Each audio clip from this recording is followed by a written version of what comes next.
सरकारने एक कायदा केला की पोलिसांचा एक हप्ता वाढतो, गुटखा बंदी केली की एक हप्ता वाढतो, दारूबंदी केली की एक हप्ता वाढतो। मित्रहो नमस्कार। महायुतीच्या राजकारणामध्ये देवेंद्र फडणवीस यांनी कायम आपली वरचढ भूमिका नेहमीच ठेवलेली आहे।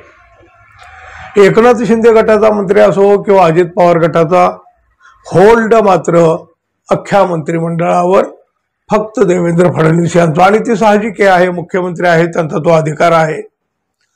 मित्रपक्षाचे मंत्री म्हणजे शिंदे गटाचे असो अजित पवार गटाचे असो, ते मंत्री नेमका कसा कारभार करतात यावर देवेंद्र फडणवीस बारीक नजर ठेवून असतात।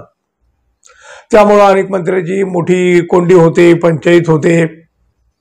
जोपर्यंत बघा एकनाथ शिंदे मुख्यमंत्री होते म्हणजे मागच्या सरकारमध्ये, तोपर्यंत त्यांच्या मंत्र्यांना बरीच मोकळीक मिळत होती, एकनाथ शिंदे यांच्या मंत्र्यांना। पण देवेंद्र फडणवीस यांच्या काळामध्ये आता ती मोकळीक मिळत नाही।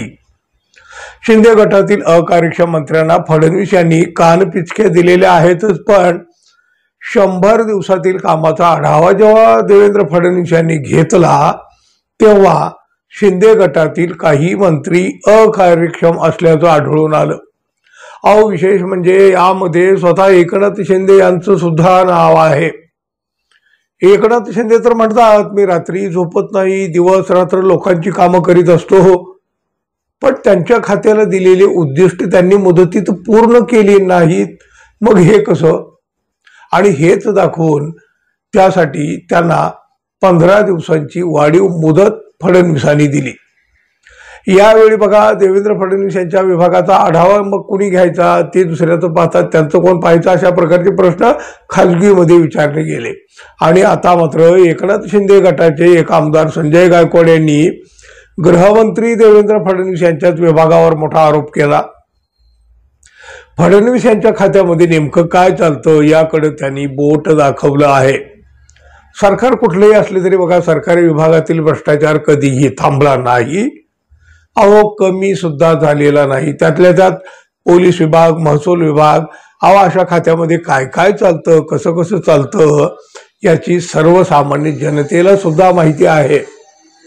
शिंदे गटाचे हे जे आमदार संजय गायकवाड काय म्हणाले बघा, महाराष्ट्र पोलिसासारखं अकार्यक्षम डिपार्टमेंट जगात कुठंही नाही। पकडतात 50 लाख आणि दाखवतात 50,000। सरकारने एक कायदा केला की पोलिसांचा एक हप्ता वाढतो, गुटखा बंदी केली की एक हप्ता वाढतो, दारूबंदी केली की एक हप्ता वाढतो। पोलिसांनी जर ठरवलं की मी 1 वर्ष हरामीपणा करणार नाही तर सगळं स्वतःसारखं सरळ होईल। आमदार संजय गायकवाड यांच्या या बोलण्यामध्ये काहीच तथ्य नाही असं अजिबात नाही। पण हा कहीं पे निगाह है कहीं पे निशाणा असा तर प्रकार नाही ना। गृह खातं सांभाळत असलेल्या देवेंद्र फडणवीस यांच्या विभागामध्ये किती भ्रष्टाचार चालतो हेच तर त्यांना सुचवायचं नाही ना। तुम्ही दुसऱ्याच्या खात्याकडे बोट दाखवता, मग तुमच्या खात्यात काय चालतं?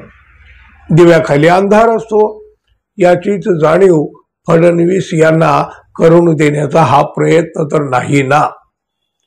खरं तर बघा, अहो एकनाथ शिंदे यांनी सुद्धा गृह खात्याची मागणी केली होती, पण त्यांना ते गृह खातं नाही मिळालं। अहो भाजपा ते एवढं मोठं खातं शिंदे यांना कसं देईल, आणि नाही दिलं। पण बघा, याची सल मनामध्ये नक्की असणार ना, आणि ही सल कायम राहणार, आणि केवळ ती राहणार नाही तर ती पुन्हा पुन्हा अधूनमधून अशी डोकं वर काढत राहणार, बरोबर ना? पाहत राहू आपणही। तोपर्यंत मित्रांनो, आपण अजून आपल्या चॅनलला सबस्क्राईब केलं नसेल कृपया सबस्क्राईब करावं, ही साधी सुधी माफक अपेक्षा। धन्यवाद, पुन्हा भेटू, तोपर्यंत नमस्कार।